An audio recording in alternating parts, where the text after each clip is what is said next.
राजा मान सिंह लड़े थे हल्दी घाटी के युद्ध में अकबर के बिहाफ पे।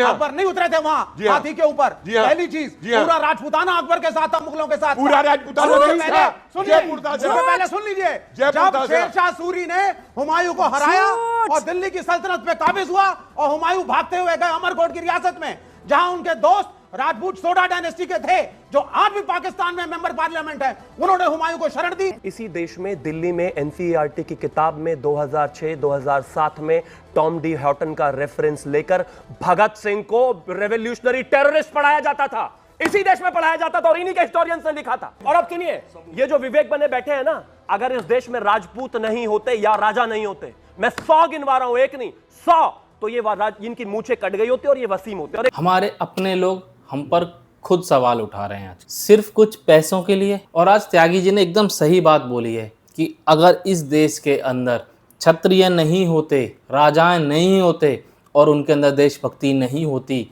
तो ये सच में इनकी मूंछें कट गई होती और ये सच में वसीम बन गए होते और इसकी भी ज़रूरत नहीं पड़ती। ये तो आधे से ज़्यादा बन चुके हैं कुछ पैसों के लिए। कुछ लोग डर से बने, कुछ लोग पैसों से बने और ये पैसों के लिए बने। हम हमारी जड़ों को क्यों भूलते जा रहे हैं? क्या हमें सच नहीं पता क्या सच है? हमें नहीं पता कि कितने राजाओं ने हमारे लिए कुर्बानी दी है, तब आज हम यहाँ बैठे हैं और हमारा वजूद कायम है। क्या हम महाराणा प्रताप को भूल सकते हैं या पृथ्वीराज चौहान को भूल सकते हैं? कैसे उन लोगों ने घास की रोटी खाई थी?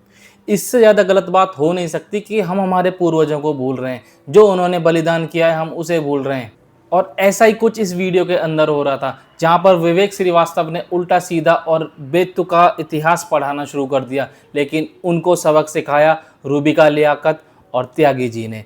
क्या कुछ खास हुआ इस पूरी वीडियो के अंदर, आप चलकर खुद देखिए एक बार। तो चलिए शुरू करते हैं गूंज। सबसे पहले मैं इस मसले पर अगर किसी से शुरुआत करूंगी तो वो है विवेक श्रीवास्तव। विवेक जी, वामपंथी विचारधारा को आज की तारीख में, जो कि कंप्लीटली कई मौकों पर इलॉजिकल थी और सच को छुपाने वाली थी, आज उसे कहते हैं ना नेस्त नाबूद कर दिया है। इस पर आपका जवाब? कोई नेस्त नाबूद नहीं हुआ है और ना हम कभी इलॉजिकल थे ना होंगे। नेशनल कम्युनल जो बताया अभी वृंदा करात, कॉमरेड वृंदा करात ने, वही ये बन चुकी है कि कम्युनल एजेंडा फैलाओ, हिंदू मुसलमानों को लड़वाओ और मुगलों को दिखा दो आतंकवादी। इसमें हिंदू मुसलमान आक्रांता क्या होता है?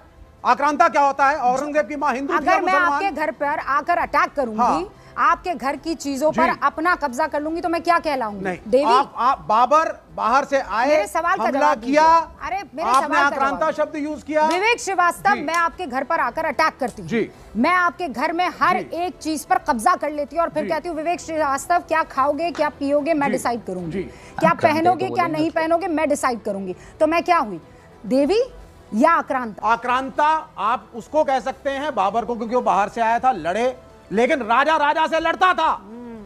आज आपने डेफिनेशन कैसे कर दी कि भारत की बाउंड्री ये थी? आपने कैसे डिफाइन किया इसको?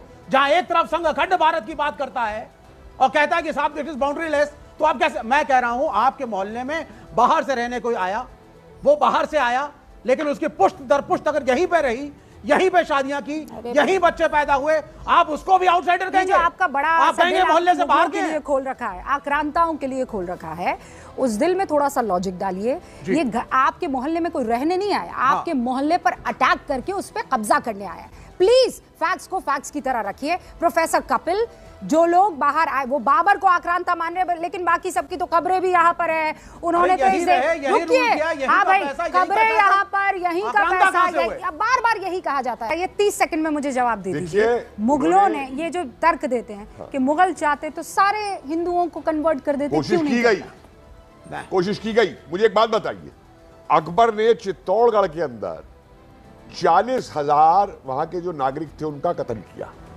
चित्तौड़गढ़ के अंदर। लेकिन जिस इलाके को गुजरात के अकबर ने जीता, मोहम्मद शाह से और उनसे, वहां तो आम नागरिकों का कत्ल नहीं हुआ। क्यों?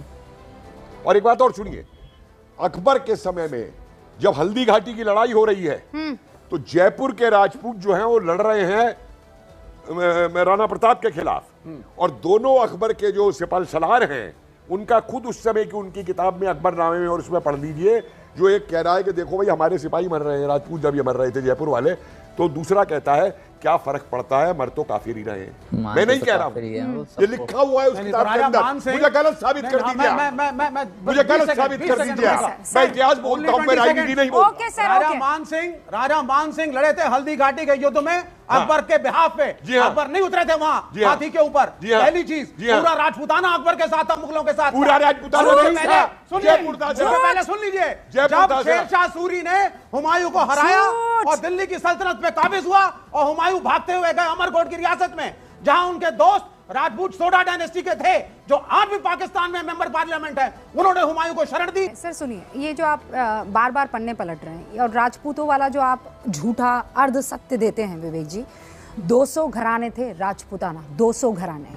ये जय सिंह मान सिंह बार बार रटकर आप राणा प्रताप के राणा सांगा के इन सब के आप सारे के सारे किए पर पानी फेर देते। बिल्कुल नहीं। ठीक है, बिल्कुल अगर नहीं। ऐसा था तो बिल्कुल जजिया नहीं। कर के खिलाफ राजपूताना खानदान कैसे आया? राणा प्रताप- अगर राजपूत जी। मुगलों के साथ थे तो वक्त पर ये जो मरुधरा है जी। वो युद्ध का जो शंखनाद है वो क्यों कर देती थी? कैसे जजिया कर जो है वापस लगा दिया जाता है? आपने अभी थोड़ी देर पहले रूबिका जी, आप बहुत समझदार एंकर हैं, औरंगजेब और जजिया का जिक्र कर रही थी। एक फोटो मैं ऐसे दिखाना चाहता हूँ, अगर बड़ा कर दें। प्लीज फुल स्क्रीन बताइए जरा अजय जी की तस्वीर को। हाँ, क्या है सर इसमें? औरंगजेब और उसके खास दरबारी सन 1679 में जजिया टैक्स पर चर्चा करते थे। इतिहास फिल्मों से नहीं, किताबों से पढ़ो, बस गौर से देखना कि ये लोग कौन है, कौन बैठे हैं इनके साथ। औरंगजेब के साथ 7-8 लोग राजपूत और हिंदुस्तान के नेजा बैठे। एक सेकंड मैं बीच में प्लीज, ये वो सब चीज़ें इसमें हैं। दूसरा मैं बताना चाहता हूँ, अभी थोड़ी देर पहले आक्रांता बता रही हैं, चलिए मैं आप मानता हूँ कि वो आक्रांता थे। रशिया ने यूक्रेन पे युद्ध करके आक्रमण करा है, आप रशिया को आक्रांता बोलिए। ये काय का रशिया आक्रांता है क्या? आप जो ने कहा कि जो घुस के मार रहा है, सर सुनिए, रशिया आक्रांता, मुझे बताइए पुतिन आक्रांता है क्या? आप पहले बोल दीजिए। वो चीज है, फैक्ट्स दिखाइए, फैक्ट्स बताइए, फैक्ट्स बताइए। ओके सर, शुभ्रासा जी आपके पास आ रही, शिवम त्यागी उससे पहले। देखिए, सबसे पहले मैं एक चीज कहना चाहता हूं कि जहां तक बात अकबर की है तो अकबर से ही शुरू कर लेते हैं, और मैं कम से कम 1, 2, 3, 4, 10, 15 किताबें कोट करूंगा और फैक्ट्स पर ही बात करते हैं। जो बात करी इतिहासकार जी ने कि 30,000 लोगों को जो है कत्लेआम करवा दिया गया था चित्तौड़ के नरसंहार के बाद, वो पेज नंबर 325 जदुनाथ सरकार मिलिट्री ऑफ हिस्ट्री इंडिया है। राणा सांगा के वंशजों के प्रति जो है जिस तरीके से खून खच्चर हुआ, उनकी महिलाओं को खास तौर पर जो है जौहर करना पड़ा, यह है फॉल ऑफ मुगल एम्पायर में। इसके अलावा रणथंबोर के युद्ध के बाद खुद उन लोगों ने 20,000 सैनिकों को मार दिया। उसके बाद जितने भी लोग थे उनको धर्मांतरण कराया गया। यह लिखा हुआ है अकबरनामा वॉल्यूम 1 पेज नंबर 34 पर। इसके अलावा नागौर राजस्थान के एक मंदिर पर आक्रमण किया, उसके बाद उस मंदिर को तोड़ने के बाद वहां के लोगों को मारा, वहां से सारी चीजों को लूट लिया। इसके बाद नगरकोट मंदिर तोड़ा, 1556-57 में करीब 200 गायों की बलि दी गई, वहां के जो ब्राह्मण थे उनकी हत्या कर दी गई। और इसका सोर्स है मुंखतब उल तवारिफ बदायूनी खंड 2। काली माता का मंदिर 1568 में, बीच में मत बोलिए, काली माता का मंदिर चित्तौड़गढ़ में तोड़ा 1568 में, वो भी अकबरनामा में स्रोत है। यमुना दोआ 1560-70 में थोड़ा, father of monetary accent account में है।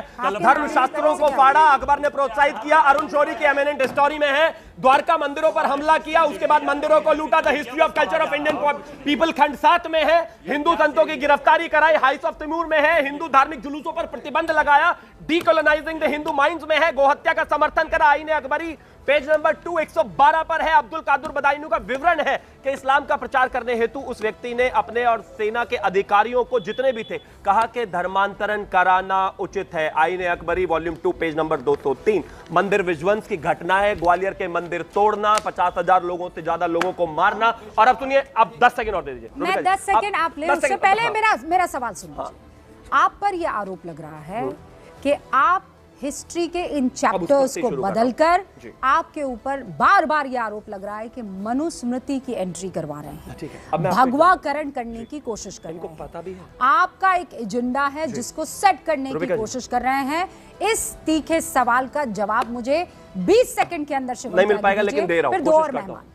इसी देश में, दिल्ली में एनसीईआरटी की किताब में 2006-2007 में टॉम डी हॉटन का रेफरेंस लेकर भगत सिंह को रेवोल्यूशनरी टेररिस्ट पढ़ाया जाता था। इसी देश में पढ़ाया जाता था और इन्हीं के हिस्टोरियंस ने लिखा था। उसको बदलकर आज हम वो कर रहे हैं जो सच है, जो दिखना चाहिए। Revolutionary terrorist Tom D Horton. Please आप इनको रोक देंगे रूबिका जी, आपकी आवाज जा रही है ना? ठीक है, थैंक यू। और अब सुनिए, ये जो विवेक बने बैठे हैं ना, अगर इस देश में राजपूत नहीं होते या राजा नहीं होते मैं 100 गिनवा रहा हूं, एक नहीं 100, तो ये इनकी मूछें कट गई होती और ये वसीम होते। और एग्जांपल सुन लीजिए, ये एक मानसिंह करते रहते ना, क्योंकि पढ़े नहीं है। अब सुनिए जरा, महाराणा प्रताप, राणा सांगा, हमीरदेव चौहान, पृथ्वीराज चौहान, जयतन दरबार, वीर नारायण, राव रणबीर सिंह, बप्पा रावल, कुंभा राणा, राव जयता, राम दुर्जन सिंह, दुर्गादास राठौर, वीर कल्ला राठौर, रावा चूड़ा, महाराज जेमू, महाराज जैसल, राम तिलुन, महाराज बख्शी सिंह, ठाकुर केशरी सिंह, ठाकुर मुकुट सिंह, ठाकुर रंजीत सिंह, वीर तेजा, ठाकुर दलपत सिंह, सुल्तान सिंह चौहान, राव भीम सिंह, राजा भोजराज, राव नत्थू सिंह, महाराज अजीत सिंह, वीर श्याम सिंह, ठाकुर अमर सिंह, राजा सुदर्शन, रावा रूपा, वीर अमर सिंह, ठाकुर जालम सिंह। ओके सर सुनिए, ये 100 नाम, ये मैं सिर्फ एक बात कहना चाहूँगा, जो भरा नहीं भावों से बहती, जिसमें रसधार नहीं, वो हृदय नहीं पत्थर है, जिसमें स्वदेश का प्यार नहीं। सबसे पहले देश होता है, सिर्फ फौजियों के लिए देश नहीं होता है, हर किसी के लिए सबसे पहले देश होना चाहिए। और आप अपने देश को ही जलील कर रहे हैं, आप उन लोगों को जलील कर रहे हैं जिसने देश के लिए क्या क्या किया। सच में आप नहीं होते अगर वो लोग नहीं होते, शर्म आनी चाहिए। चलिए मिलते हैं आपसे नेक्स्ट वीडियो में, तब तक के लिए जय हिंद, जय भारत।